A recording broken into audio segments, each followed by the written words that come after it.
dalam teori mental itu ada yang namanya reframing ya. Reframing itu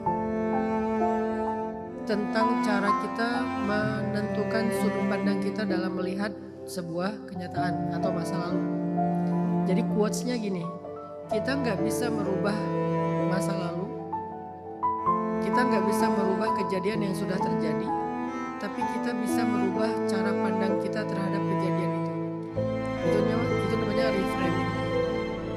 Kalau kita belum nge-reframe, masih dengan frame yang lama itu adalah kehilangan karena kesalahan kita, kehilangan karena sebuah masalah, kehilangan secara mendadak, kehilangan dengan karena sebab dan akibat. Itu frame pertama. Kalau kita belum merubah frame itu, kita nanti akan larut dalam rasa gak rela, rasa bersalah, rasa marah. Karena saya juga pernah kayak gitu, kehilangan orang yang sangat saya cintai. Kan kita dalam keluarga itu ada banyak orang ya. Biasanya ada 1-2 orang tuh yang beda sama yang lain. Di keluarga kita keluarga besar. Kita ada 7 anak. Dari kita saudara bertujuh itu, yang paling saya cintai dan paling dekat dengan saya itu adalah kakak saya yang ketiga. Dan kakak saya yang keempat, karena saya yang kelima. Kakak saya yang keempat itu meninggal saat musibah tsunami di Aceh. Ketika saya masih kuliah di Mesir. Meninggalnya bareng dengan ibu saya juga, musibah tsunami. Jadi waktu tsunami itu saya kehilangan ibu sama kehilangan kakak. Ibu dibandingkan ayah, saya lebih dekat ke ibu. Kalau kakak-kakak, di antara semua kakak-kakak, saya dekatnya ke kakak ini, namanya Kak Yus namanya. Jadi ketika saya masih kuliah di Mesir, saya terus berpikir nanti kalau saya udah lulus, saya pengen membahagiakan ibu sama kakak. Kalau yang lain mungkin pasti dibahagiakan, cuman bukan yang sebesar harapan 2 orang ini gitu. Saya pengen banget membahagiakan ibu saya, kakak saya, ibu saya, kakak saya, ibu saya. Malah saya nggak mikirin nikah, nggak mikirin mau punya jodoh. Saya cuman pengen baru lulus itu pengen bahagiain mereka berdua dulu aja gitu. Nggak mau nambah beban ataupun amanah baru pasangan dan keturunan. Pengen berdua mereka dulu. Ternyata Allah menguji kita dengan orang yang paling kita cintai. Jadi kalau yang saya kehilangannya selain mereka berdua, mungkin saya kehilangannya nggak lama gitu. Sedih tetap, nggak mungkin nggak sedih. Cuman nggak separah kehilangan 2 orang ini, dan kehilangannya itu ngedadak pas tsunami. Sayanya masih kuliah. 2 bulan sebelum tsunami, ibu saya nelpon nyuruh saya pulang karena ibu saya lagi sakit. Waktu itu saya lagi nabung, karena kita orang miskin gak punya biaya banyak. Saya harus milih uang tabungan saya pakai pulang dulu ke Indonesia atau saya pakai haji, karena waktu itu saya pengen haji. Haji dari Mesir itu murah, cuma sekitar 500 sampai 1000 dolar. Ya sekitar 8 juta sampai 15 juta lah. Jadi lumayan murah ketimbang haji dari Indonesia, dan gak ada kuota. Tahun ini daftar, tahun ini berangkat. Kesempatan kan, saya bilang ke ibu saya, "Mak, boleh nggak uang yang saya tabung itu saya pakai haji dulu tahun ini, maaf belum bisa pulang." Walaupun ibu saya nelpon karena beliau sakit minta saya pulang. Saya bilang mau haji dulu, takutnya kalau saya pulang saya nggak bisa haji. Kalau saya haji saya nggak bisa pulang tahun itu, berarti tahun depan. Ternyata pas saya lagi haji, saya lagi di Madinah, terjadi musibah tsunami di Aceh, dan ibu dan kakak saya pun meninggal dalam tsunami. Di situ muncul framing, rasa bersalah, rasa marah ke diri saya sendiri. Seandainya saya ada di rumah, muncul kata-kata tadi, lau anni fa'altu kaza wa kaza. Seandainya aku ada di rumah, seandainya aku bersama ibu, mungkin gak akan begini, mungkin gak akan begitu. Karena tetangga ada yang selamat, soalnya mereka bisa lari ke tempat yang tinggi. Ibu baru keluar dari rumah sakit, gak ada yang bawa. Kalau ada saya di rumah pasti saya gendong. Banyaklah andai-andai yang muncul. Baru saya mulai berdamai dengan keadaan itu ketika saya reframing. Saya merubah cara saya melihat keadaan itu.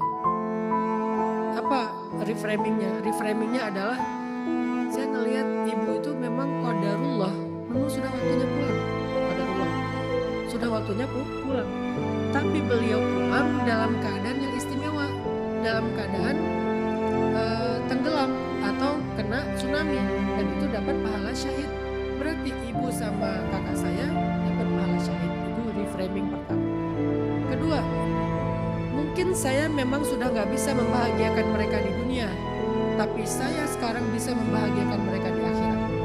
Makanya kenapa saya ngafal Quran, kenapa saya bangun masjid, kenapa saya bikin sekolah gratis, kenapa kita nampung pasien kanker yang nggak mampu, kenapa kita bantu pasien mental yang orang-orang kampung. Karena saya pengen semua kebaikan itu pahalanya ngalir buat ibu sama kakak untuk membahagiakan mereka di alam kuburnya. Saya berharap alam kuburnya kayak taman-taman surga. Saya umrohkan mereka dengan setiap kali saya umroh saya badalin. Setiap Idul Kurban saya niatkan berkurban untuk mereka. Setiap bulan puasa saya bayar fidyah untuk mereka. Siapa tahu mereka pernah ninggalin puasa dan belum sempat ngomong ke saya. Jadi saya bayar hutang puasanya. Jadi fokus saya setelah reframing adalah gimana membahagiakan mereka dengan cara yang lebih baik. Akhirnya saya menerima dan jadi konstruktif. Ini namanya reframing. Jadi Kak Meli, saya nggak bisa ngasih saran dari sisi psikis ya. Ini harus konsultasi dengan psikolog dan psikiater, bahkan mungkin secara klinis karena berpengaruh kepada fisiknya. Tapi dari sisi agama, Nabi ngajarin kita untuk reframing. Bahasa Islamnya tuh hikmah. Bahasa Islamnya hikmah, melihat pesan di balik sebuah peristiwa. Lalu pesan itu kita jadikan sebagai amal solih. Dulu saya berpikir sedih banget gak bisa ada saat ibu membutuhkan saya. Dan sedih banget juga karena gak bisa membahagiakan ibu. Saya belum bisa nerima ibu pergi mendadak. Harusnya nunggu saya pulang, nunggu saya lulus. Saya akan belikan dia rumah, belikan dia mobil, ngajak dia jalan-jalan, ngajak dia haji dan umroh. Kan itu rencana seorang anak pada ibunya. Tapi setelah hikmah, setelah reframing, saya jadi berpikir memangnya saya lebih baik untuk mengurus ibu saya daripada Allah di akhirat. Jadi saya sadar, saya salah gitu. Saya pikir ibu itu lebih baik hidup di sisi saya daripada di sisi Allah. Padahal Allah sebaik-baik yang mengurus. Satu. Kedua, memangnya kebahagiaan itu cuma urusan dunia. Kan masih bisa membahagiakan ibu dengan urusan akhirat. Bahkan itu kekal. Akhirnya ngafal Quran, akhirnya bikin dakwah, akhirnya bikin proyek-proyek amal soleh, termasuk Palestina dan seterusnya. Biar apa? Biar ngalir semuanya pahala buat ibu. Selain pastinya doa, zikir, istighfar, dan seterusnya. Amal-amal dakwah. Nah ini hikmah namanya. Dengan fokus ke arah sini, jadi kita muncul yang namanya acceptance, penerimaan. Kalau udah bisa menerima, itu sudah mulai mengurangi trauma, rasa marah, rasa nggak ridho, itu berkurang pelan-pelan. Sehingga nanti reaksi kepada tubuhnya juga insya Allah akan semakin berkurang. Tapi kan di-recall sama kejadian yang ini, ya kejadian ayah opname itu terjadi dalam kondisi Mbak Meli belum selesai dengan kejadian adik, kehilangan adik itu belum selesai. Jadi kalau masih kayak gitu, masih luka, masih belum bisa berdamai dengan keadaan, kita tuh masih akan ke-recall lagi gitu. Tapi itu bukan beban, jadi nggak harus buru-buru juga. Semua ini butuh waktu kan, dan setiap orang punya timing yang berbeda-beda. Nggak boleh di-compare, saya setahun udah beres. Belum tentu, ada orang yang bertahun-tahun nggak beres. Nabi Muhammad ke-recall terus tentang Khadijah kan. Padahal Khadijah udah wafat sekian tahun. Ada orang yang sepupu Khadijah nih datang ke rumah Aisyah ngasih salam. Suaranya mirip suara Khadijah. Nabi Muhammad langsung ke-recall Khadijah. Sampai Aisyah cemburu.